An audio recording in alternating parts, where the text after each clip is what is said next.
Yeah, good morning. Hey now, PASW staff, clients, and friends joining us.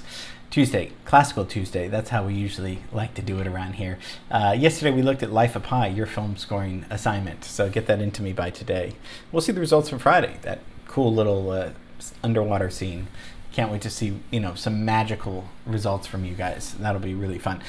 Today we're gonna be looking at a really famous composer. If you don't know, you know one piece in particular for sure. I promise you, it'll put a smile on your face when we get to that piece. So I'm very excited to talk to you about an Armenian composer. Wasn't born there, but of Armenian heritage. Today we'll be talking about Khachaturian.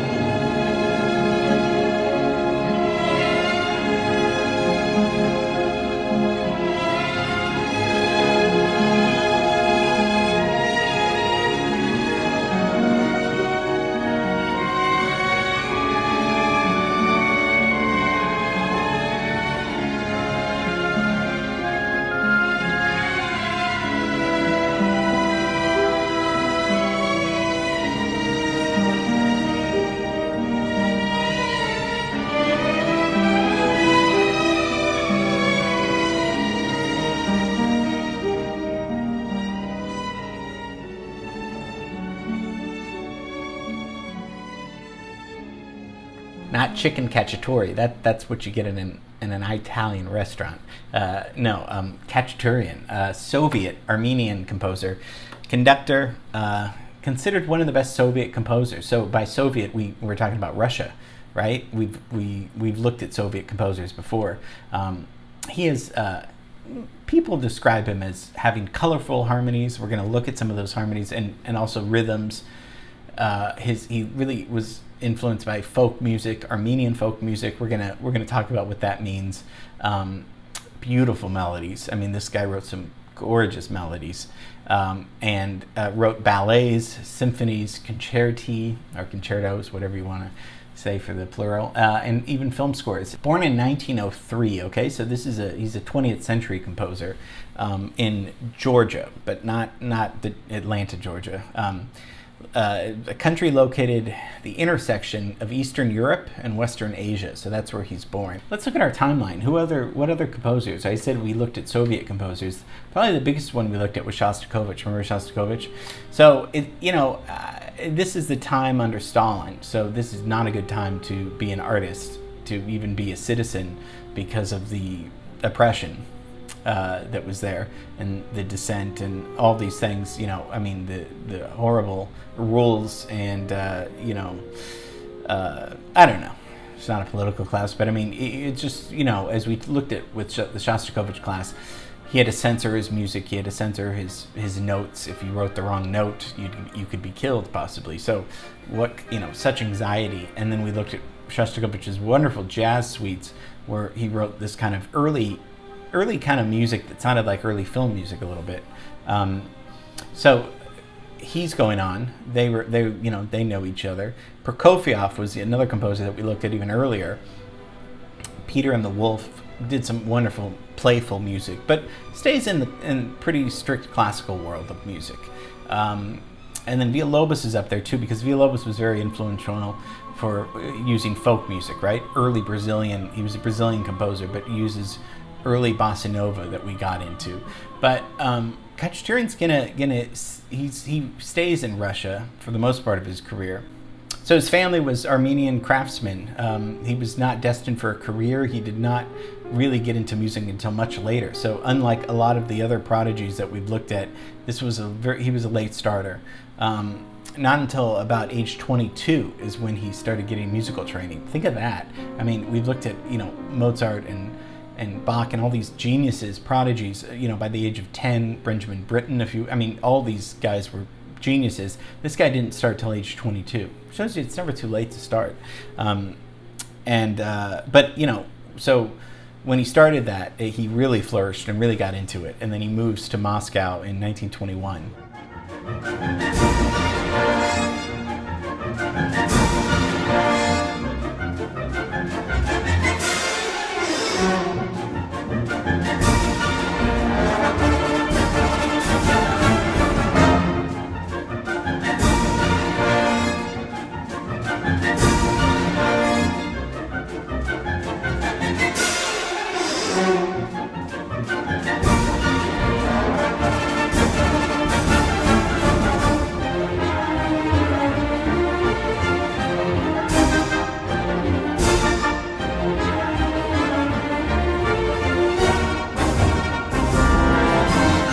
So he gets pretty good training as a composer.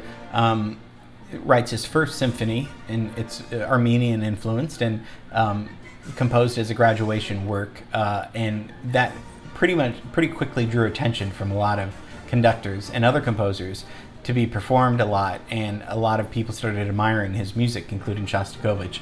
He wrote his first piano concerto in the 30s, and that was a huge success. So he starts becoming a pretty famous composer. In 1939, he takes a 6-month trip to his native, Armenia, and he makes a study of Armenian music and what that means, and folklore, and collects folk songs and dance tunes to incorporate in his music. So, I mean, when I say living under the Soviet regime is bad, what do I mean by that? I mean, he had an administrative role in the Union of Soviet Composers, and the government at some point in his career said this was politically incorrect music, and they didn't like this. Of course, this is the late 40s, and so Khachaturian had to make a very humble apology for his artistic errors following this thing. So, I mean, it sounds so silly to hear that now, but.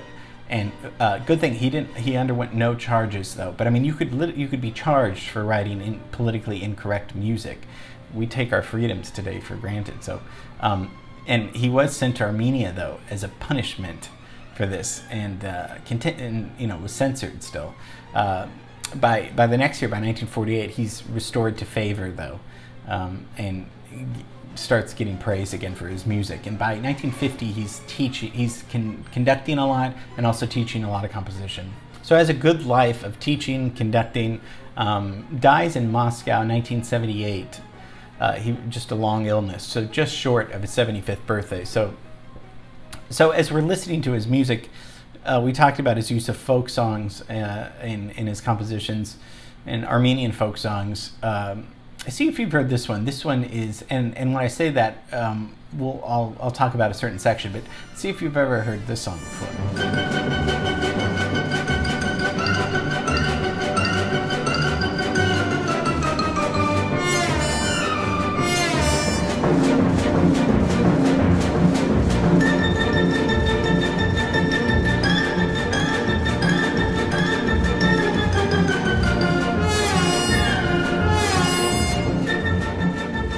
Tons of fun, right? It's got such rhythm, and it's used in parodies and parodied all the time. When it comes to this section, though, listen to how it sounds like folk music, doesn't it?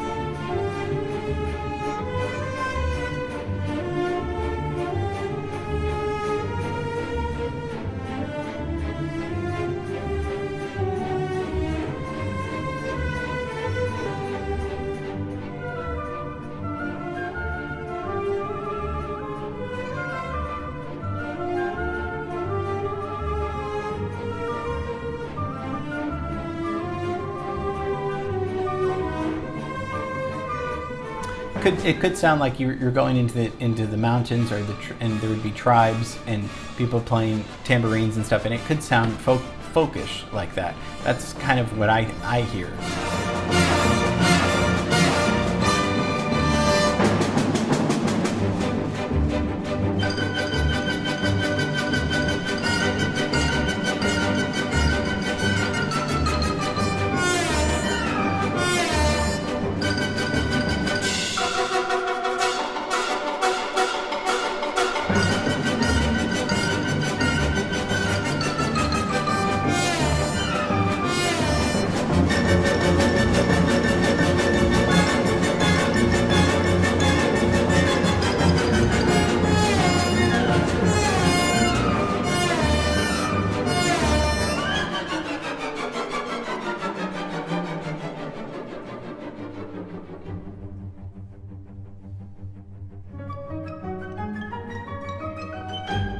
His other really important work is 1941, so we're about 10 years earlier, the Masquerade Suite, and this was incidental music for a production of that same name.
Spartacus ballet follows, it's the leader of the slave uprising against the Romans, and this, I mean, these melodies don't get much better. The melodies don't get much better than this.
So that's a little taste of Khachaturian. I hope you liked it. I just thought it was a composer we should look at and talk about because his music is just so beautiful, so melodic. We're in the 20th century here, and he's considered in Armenia a national treasure. And he really is he's a national treasure as a composer who wrote wonderful, wonderful music, and fun music too. I mean, it was so much fun. So I hope you enjoyed that. Love you and miss you. I'm gonna see you tomorrow for something else that's gonna be fun. Okay, have a great rest of the day. Bye.